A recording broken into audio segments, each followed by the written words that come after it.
सभी का स्वागत है एमयू जर्नलिज्म में। मेरा नाम शिवानी है और आज हमारे बीच हमारे स्टूडियो में उपस्थित हैं mister Rishi Kulshreshtha sir. Advocate and IPR consultant है दिल्ली हाई कोर्ट में। आज हम लोग सर से बात करेंगे और अपनी जानकारी को बढ़ाना चाहेंगे सर के अनुभवों से कुछ सीखकर। सर, मेरा पहला सवाल आपसे है कि जैसे आप आईपीआर कंसल्टेंट हैं, राइट? तो सर, जनरल सिटीजन्स के लिए आईपीआर कैसे इम्पोर्टेंट है? देखिए, इंटेलेक्चुअल प्रॉपर्टी राइट्स या आईपीआर, ये जनरल सिटीजन के लिए ये बहुत ही इम्पोर्टेंट है। खास करके जब हम लोग कुछ भी परचेजिंग करने, शॉपिंग करने मार्केट जाते हैं, अक्सर हम बड़े बड़े डिस्काउंट्स देख करके उसके लालच में कई बार इस चीज पर ध्यान नहीं देते हैं कि जो चीज हम खरीद रहे हैं वो जेन्युइन है भी या कोई नकली चीज। इस वजह से बहुत बार ऐसा होता है कि हम नकली चीज ले आते हैं। फिक्की गवर्नमेंट ऑफ इंडिया के फिगर्स हैं कि more than 30% products which are sold online और ऑफलाइन बोथ आर डुप्लीकेट। ज्यादातर लोग ये सोचते हैं कि वो जो 30% लोग जिन्हें वो नकली चीजें मिली वो शायद कोई और हो, क्योंकि हम तो हर चीज बहुत सावधानी से लेते हैं। यही आप गलत सोच रहे हैं। 29% में हो सकता है आपका भी नाम हो। इससे बचने के लिए ये बेहद जरूरी है कि आप कुछ चीजों का ध्यान रखें, जैसे कि जहां तक हो सके ऑथराइज्ड डीलर से खरीदें। अगर ऑनलाइन भी ले रहे हैं तो इस चीज का ध्यान रखें कि उस प्रोडक्ट की जो डिटेल्स हैं वो ओरिजिनल प्रोडक्ट की वेबसाइट से मैच कर लें। और हर प्रोडक्ट में हर कंपनी वाले अपना कंज्यूमर हेल्पलाइन नंबर जरूर देते हैं। जब जो भी प्रोडक्ट आप घर पर लेके आए, बाई चांस आ ही गया, तो उस पे कंज्यूमर हेल्पलाइन पर फोन करके आप पूछ सकते हैं जेन्युइनिटी के बारे में। जो कंज्यूमर हेल्पलाइन है हर कंपनी की बाय लॉ मैंडेटरी है, उसको देना जरूरी है। तो उसके माध्यम से आप ये पता कर सकते हैं कि वो प्रोडक्ट जेन्युइन है या नहीं। और इनवॉइस जरूर मेंटेन कर लें, अपने पास इनवॉइस हमेशा रखिए, जिससे कि कल को अगर पता लगे कि प्रोडक्ट डुप्लीकेट है तो उसके ऊपर कंज्यूमर कोई एक्शन ले सके, लीगल एक्शन ले सके। ओके सर, धन्यवाद। पर अगर सर तभी भी हमारे कंज्यूमर राइट्स अगर वायोलेट हो रहे हैं तो उसके क्या स्टेप्स हैं? हम कैसे उससे बाहर निकल सकते हैं? अगर हम कभी भी किसी कंज्यूमर इशू में पड़ते हैं तो हमारे राइट्स अगर वायोलेट होते हैं तो? देखिए, उसके लिए तो कंज्यूमर कोर्ट्स हैं ही और एफआईआर भी की जा सकती है जी। ये केस टू केस डिपेंड करता है। इसके पास आपके पास दो ही रास्ते हैं, या तो कंज्यूमर हेल्पलाइन और या फिर एफआईआर, और या फिर दोनों, depending on the case. Sir, जैसे कि आप एडवोकेट हैं तो सर आप मूड कोर्ट के बारे में हमारे ऑडियंस को कुछ बताएंगे और उस पर एम्फसाइज कर दें थोड़ा सा।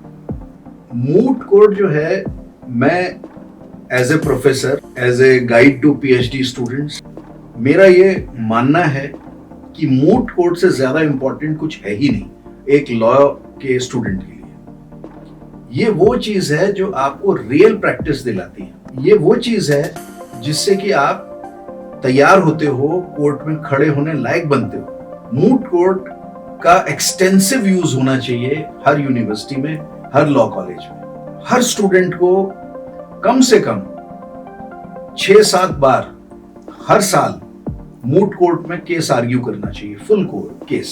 अगर वो ये कर रहा है तो वो उसका कॉन्फिडेंस अलग होगा, उसकी सोच अलग होगी और उसकी जो एबिलिटीज हैं वो बढ़ती चली जाएंगी। ये बहुत जरूरी है, बेहद जरूरी है। इसके अंदर सबसे बड़ी बात ये है कि जैसे स्टूडेंट्स इंटर्नशिप करते हैं, जो कि मैंडेटरी भी है।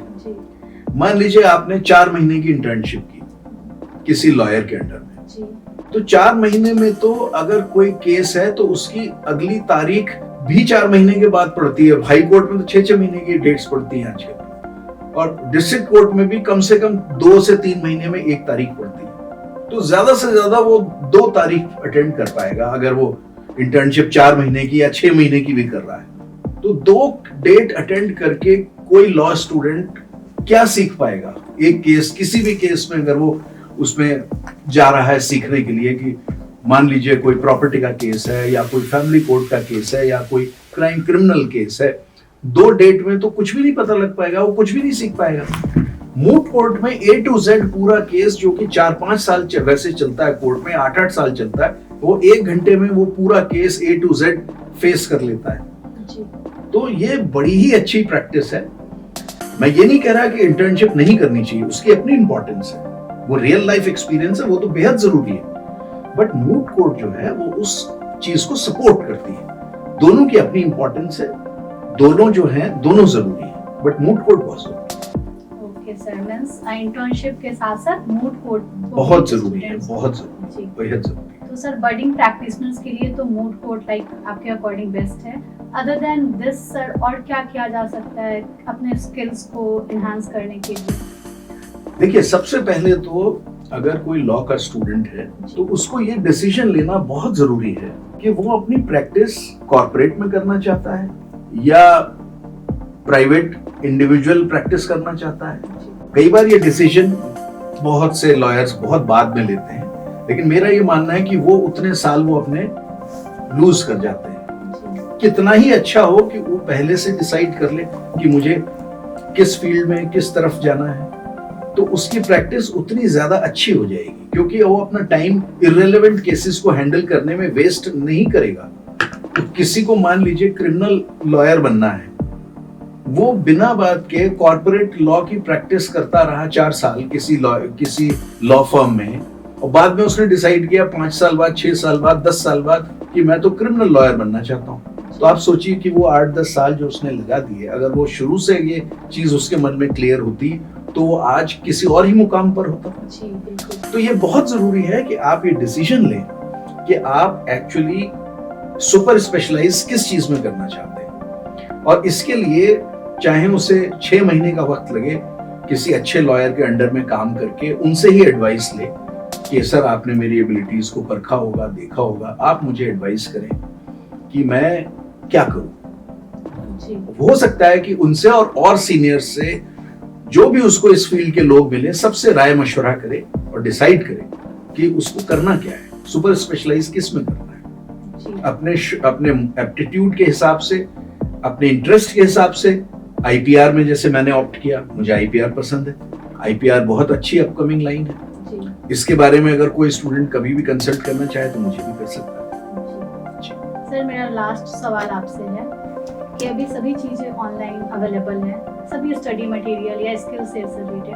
सर आपके पॉइंट ऑफ व्यू से हम स्टूडेंट्स के लिए ऑनलाइन एजुकेशन इतना सही है या गलत है या क्या है आपके पॉइंट ऑफ व्यू से? मैं तो समझता हूँ ये एक बोन है, जी। एक वरदान है, इससे अच्छी तो कोई चीज हो ही नहीं सकती। ऑनलाइन एक इतना आपको वास्ट एक ओशन है नॉलेज का, जो आपको अवेलेबल हो जाता है at the click of the mouse. इससे तो अच्छी चीज कोई हो ही नहीं सकती।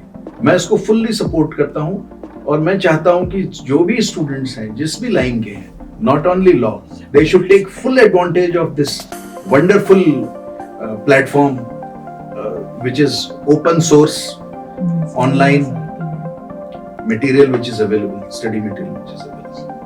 धन्यवाद सर। सर अंतिम में क्या आप एक गुरु मंत्र हमें देना चाहेंगे? मैं यही कहना चाहूंगा, स्टूडेंट्स जो भी हैं उनको अपना एप्टीट्यूड और एटीट्यूड दोनों टेस्ट कराना चाहिए। जी। इससे उनकी बहुत सारी प्रॉब्लम सॉल्व हो जाएंगी। इसको मैं गुरु मंत्र तो नहीं कहूंगा, मैं एक गाइडेंस जरूर कहूंगा कि ये चीज बहुत स्टूडेंट्स को बड़ी देर में समझ में आती है। कई स्टूडेंट 10-10 साल के बाद ये कहते हैं, अरे साहब मुझे तो आईटी लाइन में जाना ही नहीं था, मैं तो गलत आईटी लाइन में आ गया, ये तो मुझे इसमें मजा ही नहीं आ रहा, I am fed up with this line. पर अब मैं 10 साल इस लाइन में रहा हूं, अब मेरी उम्र भी 35-40 हो गई है, तो अब मैं फील्ड बदल भी नहीं सकता, मैं क्या करूं, मेरी तो लाइफ ही खराब हो गई, या मैं आगे मुझे मजा नहीं आ रहा। तो बड़ा ही इंपॉर्टेंट है शुरू के सालों में ये जानना कि आप लाइफ में किस चीज को इंटरेस्टिंग पाते हैं, क्या आप किस लाइन में जाना चाहते हैं। ये इसके भी एक्सपर्ट्स होते हैं, साइकोलॉजिस्ट होते हैं जो कि स्पेशलाइज करते हैं। वो एप्टीट्यूड और एटीट्यूड देख करके आपके साथ सिर्फ 20 मिनट बिताएंगे, आपसे कुछ चंद सवाल पूछेंगे और आपको ये बता देंगे कि ये लाइन है जिसमें आप सक्सेसफुल रहेंगे। तो ये बेहद जरूरी है इसको बिना किए आगे बढ़ना मेरे ख्याल से एक गलती है। जी। धन्यवाद सर, अपने नॉलेज, अपने एक्सपीरियंसेस हमारे साथ शेयर करने के लिए। होप ये हम सबके लिए बहुत फायदेमंद है। नमस्कार, आप सभी का नमस्कार हमसे जुड़ने के लिए। धन्यवाद।